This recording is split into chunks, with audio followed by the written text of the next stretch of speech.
The morning sun rose over Lakeway, Texas, painting the horizon in strokes of gold and amber. A gentle breeze swept through the tall grasses, carrying the smell of cedar and fresh earth across the land. Birds skimmed over the still surface of the lake, their wings brushing ripples across the water before darting into the open sky. For most people, it was just another sunrise, but for Calvin Rodden, it was a daily reminder of a dream he had built with his own hands. He stood on the porch of his ranch house, coffee steaming in a chipped mug, gazing out at the property that had cost him 15 years of sweat, sacrifice, and relentless work. Every fence post hammered, every acre cleared, every dollar saved, none of it had come easy. Calvin hadn't inherited wealth, land, or even a family name that opened doors. He had grown up with a single mother who worked 2 jobs just to keep the lights on. As a teenager, he mowed lawns, fixed gutters, and stacked hay bales in exchange for a few crumpled bills. Later, he worked shifts at a factory, picked up welding jobs, and took night classes in construction. For years, it felt like all he did was work while everyone else lived. But Calvin had a vision, and that vision was this place, his own slice of Texas, with open skies above and a lake shimmering out front. Now, standing on his porch, he could finally say he had made it. The house wasn't a mansion, but it was sturdy, warm, and entirely his. The barn held his tools, the land fed his livestock, and the lake, his prized jewel, gave the property a beauty money alone couldn't buy. To Calvin, this wasn't just real estate. It was a sanctuary. A legacy. A symbol of what patience and grit could achieve. As he walked down to the dock, the wood creaking softly under his boots, Calvin thought about the future. He loved the ranch, but he had bigger plans now. Selling a portion of the property, specifically the lakefront area, would give him the capital to expand elsewhere. He wasn't desperate to sell, but it felt like the right time. The market was strong, and people from the city were hungry for lake access. With one good deal, he could secure his retirement and maybe even help his mother finally live without worry. The idea made him smile as he sipped the last of his coffee. He imagined families fishing on the dock, kids splashing in the water, and neighbors enjoying barbecues along the shore. Whoever bought this lot wouldn't just own land, they'd own a piece of peace itself. Calvin was no fool, though. He knew ranching communities could be complicated. Neighbors cared about appearances, property values, and, above all, the rules set by the homeowners association. The HOA had been a thorn in his side since the day he moved in, demanding uniform fences, approved paint colors, and paperwork for even the smallest changes. He complied when he had to, ignored them when he could, and mostly kept to himself. Calvin believed that if you respected others' space, they should respect yours. But not everyone saw it that way. Patricia Norwell, one of the self-appointed leaders of the HOA, had been watching Calvin ever since he moved in. A sharp-featured woman with a permanent scowl and a binder full of rules, she lived to control what others did with their land. To Patricia, property wasn't just property, it was a battlefield where she proved her dominance. And though Calvin didn't know it yet, the simple act of listing his lakefront lot for sale would be enough to set her off. For now, though, the morning was still quiet. The lake shimmered in the sun, and Calvin allowed himself to feel proud. He had earned this peace. He had built this life. No matter what challenges came, no one could take that away from him. At least, that's what he thought.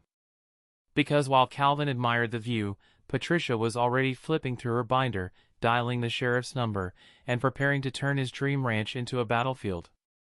Calvin's property listing had been live for less than 48 hours when the trouble began. At first, it was quiet, just a few online inquiries, a couple of phone calls, and one serious potential buyer who wanted to schedule a viewing of the lakefront. Calvin expected interest. After all, waterfront property in Lakeway was rare and highly sought after. What he didn't expect was the kind of interest it stirred from within his own neighborhood. Patricia Norwell was the first to notice. Of course she was. Patricia had a way of knowing everything that happened in the community, from who left their trash can out too long to who failed to trim their hedges according to HOA guidelines. She patrolled the neighborhood like a general inspecting her troops, binder tucked under her arm, always looking for violations. When she saw Calvin's online listing, her lips curled into a thin, disapproving line. To her, Calvin already represented an inconvenience. He didn't attend HOA social functions.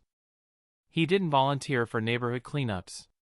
He didn't care about blending in with the carefully curated image Patricia believed the community deserved. And now, he was selling his lake lot without her approval? Unacceptable. Patricia wasted no time. She printed out the listing, marched into the HOA office, and slammed the paper on the desk in front of a fellow board member. "Look at this," she hissed, jabbing a manicured finger at Calvin's name. "He's selling property without proper authorization. That lake access is community adjacent. He has no right to do this." Her colleague, less invested in the drama, merely shrugged. "If it's his lot, Patricia, I don't see the problem. People sell all the time." But Patricia's eyes gleamed with a predatory sharpness. "Not on my watch." Within hours, whispers began circulating. At the local cafe, neighbors exchanged curious looks over steaming cups of coffee. "Did you hear? Calvin selling the lakefront." One said he probably needed money. Another speculated he was trying to cut corners. By evening, the gossip had twisted into something uglier. Maybe Calvin wasn't the rightful owner. Maybe there was something shady about the deed. Maybe, just maybe, he was a fraud. Patricia had done her work well. The next morning, Calvin heard the crunch of gravel outside his ranch and stepped onto the porch to find a sheriff's truck pulling up his driveway. "Morning," the sheriff greeted, climbing out of the vehicle, hat pulled low against the sun. "We've had some calls. Wanted to check on a complaint." Calvin's brow furrowed. "Complaint? About what?" The sheriff pulled a folded sheet of paper from his pocket, the same printout Patricia had waved around. "Says here you're selling property you don't have rights to." For a moment, Calvin was speechless. He set his coffee cup down on the porch railing, the steam twisting in the cool air. "This is my land," he said slowly. "Every inch of it paid for, signed, sealed, and recorded with the county. Who called this in?" The sheriff gave a shrug that told Calvin everything. He didn't need the name. He could already picture Patricia on her phone, voice tripping with false concern, pretending to protect the community. Calvin didn't raise his voice. He didn't argue. He simply invited the sheriff inside, opened his filing cabinet, and produced the thick envelope of deeds and paperwork that documented his ownership down to the last acre. The sheriff flipped through the documents, nodded, and closed the folder. "Well," he said, "everything checks out. Sorry to bother you, Mr. Rodden. You know how neighbors can be." Calvin gave a tight smile. "Yes. I know." As the sheriff's truck rolled away, Calvin stood at the edge of his porch, fists tightening at his sides. The humiliation wasn't in proving himself innocent, he had nothing to hide. The humiliation was in being treated like an intruder on the very land he had sacrificed half his life to build. He looked out across the lake, the morning light glinting off the water like shards of glass. For the first time since buying the ranch, the view didn't bring him peace. It brought him a simmering anger. Patricia had crossed a line. And though Calvin didn't yet know how, he silently promised himself that one day, she would regret it. The sheriff's visit might have ended quietly, but in a neighborhood ruled by whispers, nothing ever stayed quiet for long. By the time the week was over, Calvin could feel the shift in the air. Neighbors who once waved from their driveways now avoided eye contact. Conversations that used to end with a smile suddenly stopped the moment he walked into earshot. He could practically hear Patricia's voice echoing in their heads, dripping poison one rumor at a time. Calvin wasn't surprised. He'd lived long enough to recognize how gossip spread, like fire in dry grass, feeding on speculation, fueled by boredom. Still, he kept his head down. He woke early, worked the ranch, tended to his livestock, and ignored the sideways glances. His philosophy was simple: patience outlasts noise. But Patricia wasn't content with whispers. She wanted a spectacle. And she had the perfect stage, the monthly HOA meeting. The evening of the gathering, Calvin debated not attending. He hated the tedious discussions about landscaping regulations and mailbox uniformity. Yet something in his gut told him he needed to be there. So, at sunset, he parked his old pickup by the community center and walked into a room already buzzing with tension. At the front sat Patricia, binders spread open like a general's battle plan. Her lips curved in a tight smile when she saw Calvin enter, as if she had been waiting for this very moment. "Welcome, everyone," she began, her voice sharp and practiced. "Tonight, we need to address a very concerning issue." Calvin slipped into a chair near the back, arms folded. He knew exactly where this was headed. Patricia flipped through her binder, pulled out the same printed listing she had given the sheriff, and held it up for everyone to see. "One of our residents has taken it upon himself to list property, lakefront property, without first seeking the approval of this association. Now, we all know our rules exist to protect property values and community standards. Yet here we are, facing a blatant disregard for those rules." Murmurs filled the room. Heads turned toward Calvin.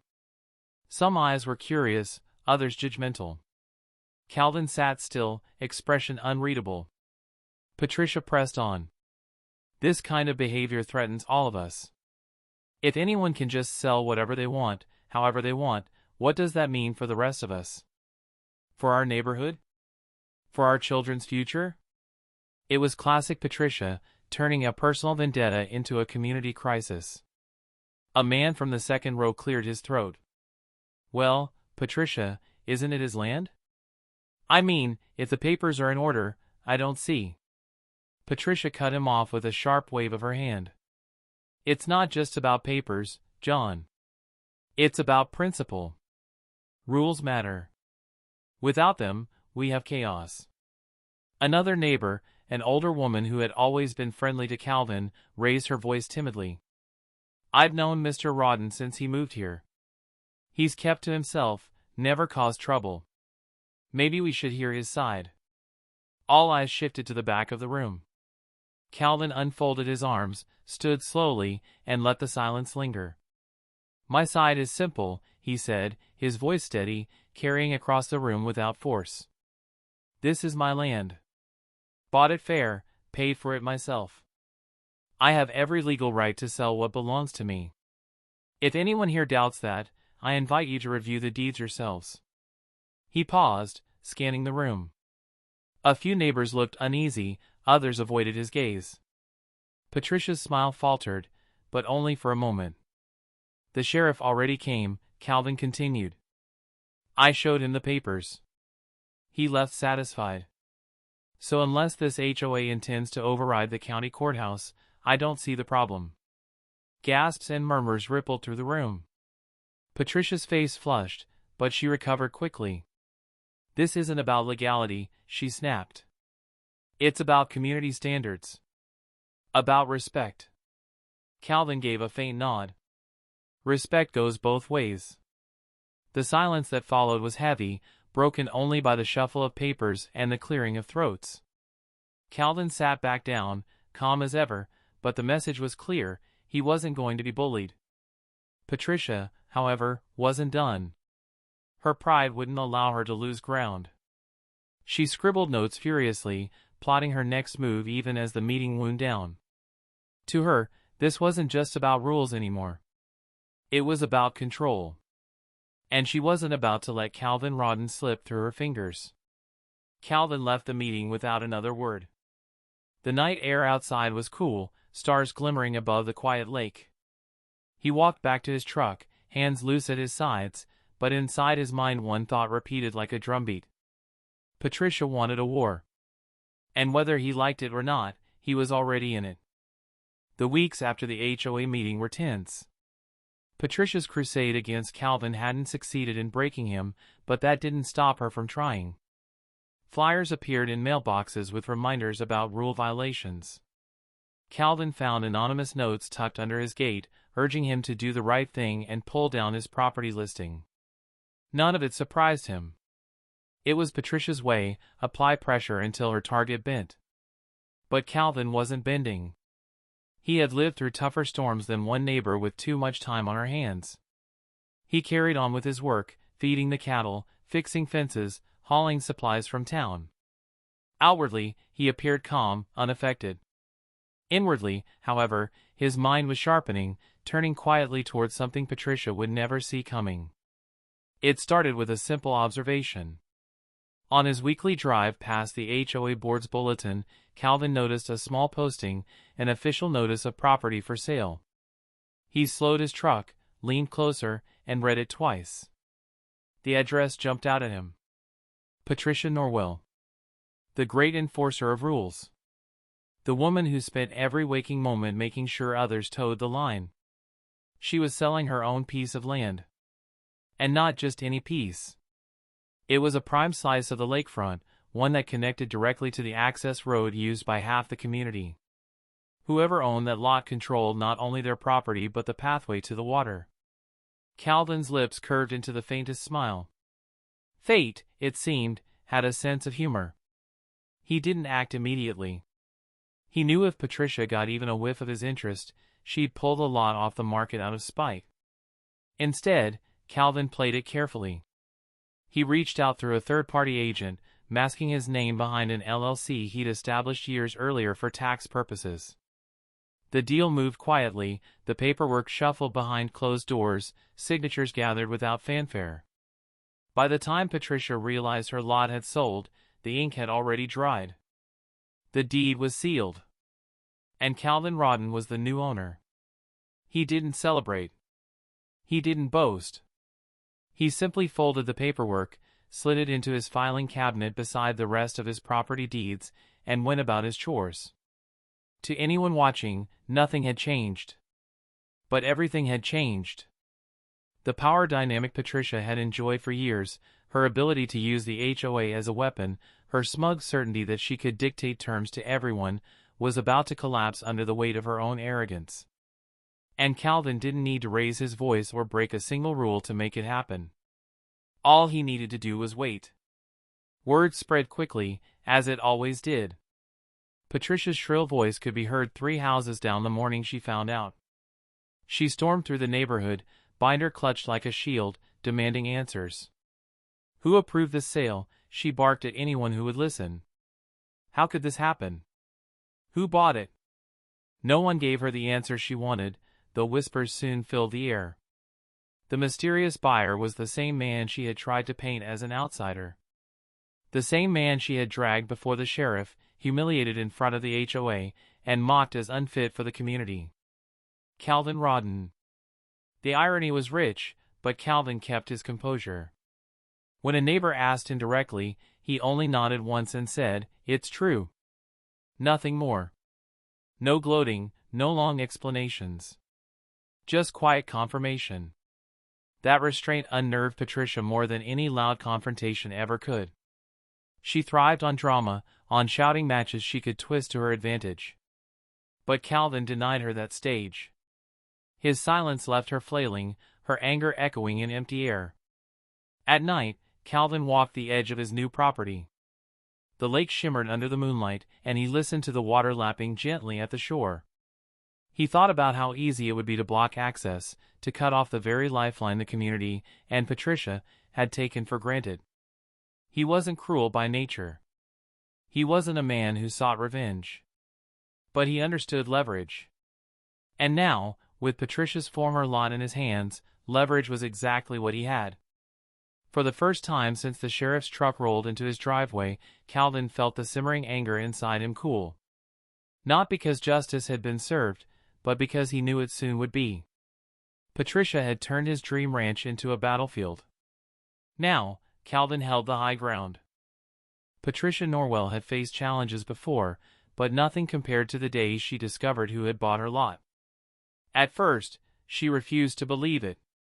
When whispers trickled back to her that the mysterious buyer was none other than Calvin Rodden, she laughed them off. Impossible, she told herself. That man doesn't have the means, the connections, or the gall to pull something like this off. But reality has a way of tearing through denial. And Patricia's reality arrived in the form of a certified letter confirming the transfer of ownership. The document was unmistakable, Calvin Rodden's name, printed in bold on the deed, now legally bound to what used to be her prized piece of lakefront property. Patricia's scream echoed through her house, rattling the glass cabinets in her perfectly curated kitchen. The very idea was intolerable. She, the self-proclaimed guardian of the HOA, had been outmaneuvered, no, humiliated, by the quiet rancher she had tried to cast out. She stormed out of her home, binder under her arm like a weapon, and marched straight toward Calvin's ranch. Neighbors peeked out from windows as she stomped across the gravel road, her heels crunching like gunfire in the evening quiet. By the time she reached his gate, a small audience had already formed, drawn by the scent of drama. "Rodden," she bellowed, slamming her binder against the metal post. "You think you're clever? You think this little stunt is going to intimidate me?" Calvin was by the barn, finishing up repairs on a broken fence rail. He turned slowly, wiped his hands on a rag, and walked toward her with the steady gait of a man who had nothing to prove. "Evening, Patricia," he said calmly, as though greeting a passing neighbor rather than a storm of fury. "Don't evening me," she snapped. "You've crossed a line. That property was part of this community's heritage. It was supposed to belong to people who respect the rules. And now it's in the hands of someone who, she faltered, choking on her own words. "Someone who what?" Calvin asked, voice steady. Her face twisted. "Someone who doesn't belong here." The crowd stirred. Patricia had always been careful to couch her accusations in the language of rules and standards, but now her anger stripped away the veneer. Her prejudice, her arrogance, her need for control, it was all on full display. Calvin didn't rise to her bait. He only tilted his head slightly, as though considering a puzzle piece that had finally snapped into place.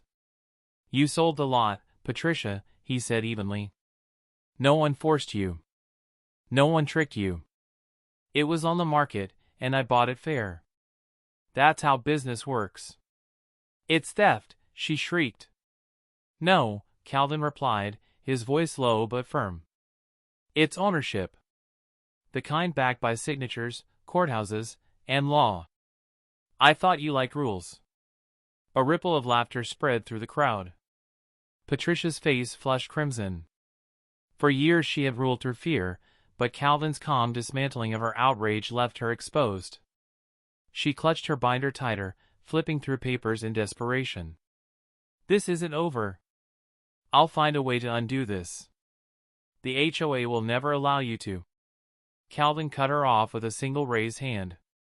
"The HOA doesn't own the land." "I do. And what I choose to do with it, well, that's mine to decide." The implication hung heavy in the air. Everyone knew what that meant. Patricia's former lot wasn't just a piece of land. It was the choke point, the one spot that controlled lake access for dozens of families. Patricia's fury curdled into panic. For the first time in years, the queen of the HOA was powerless. She pointed a trembling finger at Calvin. "You'll regret this. I swear, you'll regret this day." Calvin didn't answer. He simply turned back toward his barn, his posture steady, unbothered. The conversation was over, at least for him. Patricia, however, was far from finished. She stormed away, muttering to herself, binder snapping shut like a trap. If she couldn't win with rules, she would find another way. She always did. But as the neighbors whispered and exchanged knowing glances, one truth became clear: Patricia had picked the wrong man to push. And for the first time, the HOA's iron grip on the community had begun to crack. For years, Patricia Norwell's voice had been the loudest in the neighborhood. Her binder of rules and her iron will had cowed people into silence. But the night she confronted Calvin at his gate, something changed. The neighbors who had once nodded along to Patricia's tirades began whispering a different story. They had seen her fury, her arrogance, her finger jabbing in the air while Calvin stood calm, composed, and unshaken. For the first time, Patricia didn't look like a leader. She looked like a bully. And people were tired of bullies. The following week, chatter spread through driveways, backyards, and mailboxes. At first, it was small. A neighbor would remark, "You know, Calvin didn't seem unreasonable," or, "Patricia really lost her temper, didn't she?" But little by little, the murmurs grew louder. Calvin noticed it, too. One afternoon, while hauling hay from his truck, a man from 2 houses down strolled over. "Afternoon, Rawdon," the man said, shifting awkwardly on his boots. "Just wanted to say. I was at the meeting, and at your place the other night. You handled yourself real well. Better than most of us would've." Calvin nodded, offering a small smile. "Appreciate that." The man hesitated, then added, "You ever need a hand around the ranch, you just holler." It wasn't much, but Calvin understood the weight of it. Patricia's stranglehold had always depended on neighbors keeping their distance from one another, too afraid of her wrath to stand united. That grip was slipping. Meanwhile, Patricia was unraveling. She doubled down on her crusade, plastering notices about rule violations and unauthorized property sales across the community bulletin. But instead of rallying support, her actions only deepened resentment. Residents grumbled about harassment. Some even started tearing down her flyers as soon as she put them up. At the next HOA meeting, the atmosphere was noticeably different.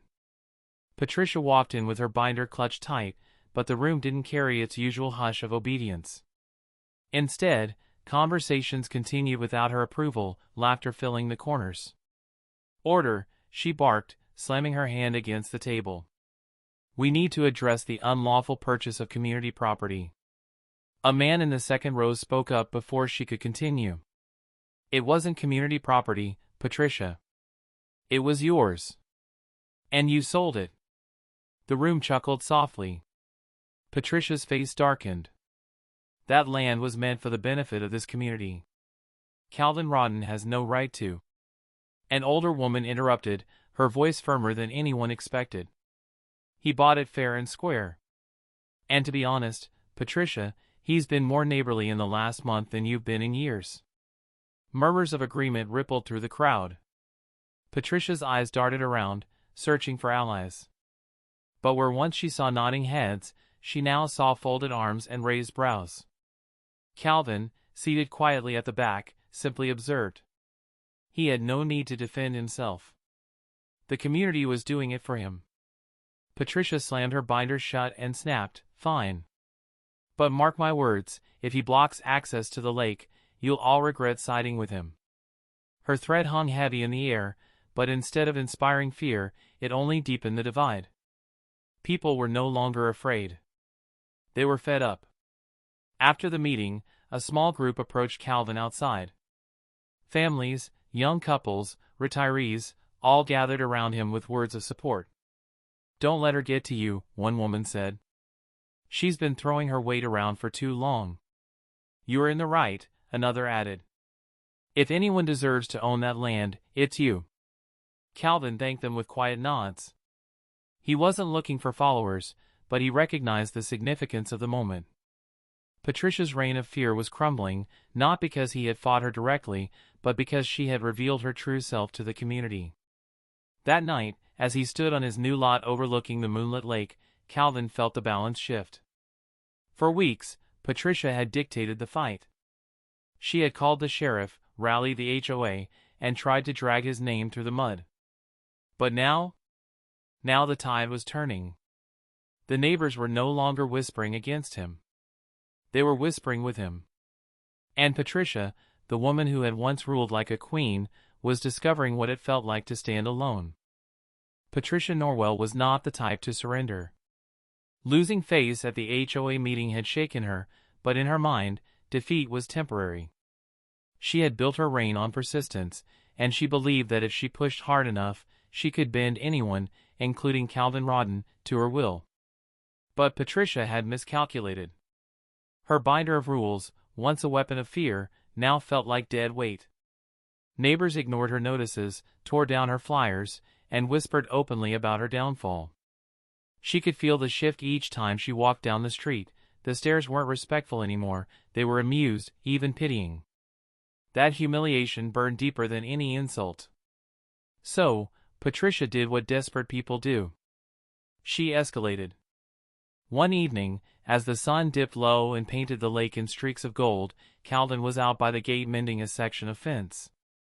He heard the screech of tires before he saw her car. Patricia's SUV barreled down the gravel road, kicking up dust like a storm cloud. She slammed it into park, jumped out, and stormed toward him with her binder clutched like a weapon. "Rawdon," she shouted, voice cracking with rage. "This ends tonight." Calvin set down his tools and straightened slowly. He didn't rush. He never rushed. His calm presence only seemed to enrage her further. "You think you've won, don't you?" she spat. "Buying that lot, turning the neighbors against me, oh, you must feel so clever. But I'll have you know, I've filed an injunction with the county. I've called every contact I have. I'll drag you into court and bury you in lawsuits until you regret ever stepping foot in this neighborhood." Her words rang out across the empty fields, but Calvin just studied her, silent. His stillness made her uneasy, though she masked it with fury. "You're a fraud," Patricia went on. "A squatter in a community that doesn't want you. And when the law catches up with you, no one will be there to defend you." A small group of neighbors had gathered at a distance, drawn by the noise. They lingered at the roadside, watching. Patricia noticed them, too, and her volume rose even higher, desperate to reclaim the audience she once commanded. Calvin finally spoke, his voice low but carrying like a steady drumbeat. "Patricia," he said, "you've spent so much time trying to control everyone else, you forgot something important." Her eyes narrowed. "And what's that?" He took a slow step closer, the weight of his words pinning her where she stood. "You don't own people. You don't own this land. And you sure as hell don't own me." The crowd stirred. Patricia's face twisted, caught between rage and disbelief. Calvin continued, his voice like steel wrapped in calm. "You came after me. You called the sheriff. You dragged me in front of the HOA. You tried to turn neighbors into enemies. And still, I'm here. Stronger than when you started. The more you fight me, the more you show people who you really are." Patricia's hands trembled against her binder. For a moment, she looked less like the queen of the HOA and more like a woman standing at the edge of a cliff, realizing the ground beneath her was crumbling. "You think this is over?" she hissed, though her voice lacked its old conviction. Calvin shook his head. "It's already over. You just don't see it yet."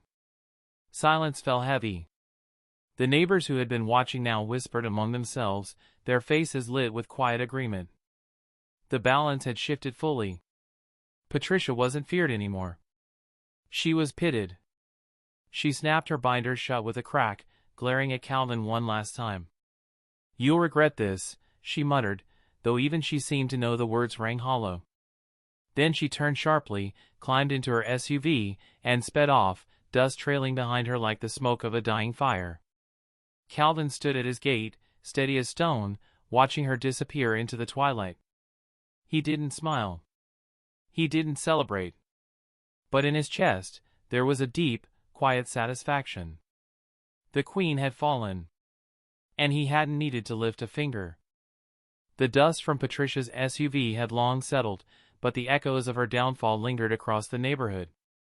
For the first time in years, the HOA meetings didn't feel like interrogations. The binder of rules, once slammed down like a gavel, was absent. And so was Patricia. Whispers floated around about her retreat. Some said she had gone to stay with her sister in another town, too humiliated to show her face. Others claimed she was plotting her return, drafting letters to county officials late into the night. But one truth became clear: Patricia no longer ruled the neighborhood. And in her absence, something surprising happened. The community began to breathe again.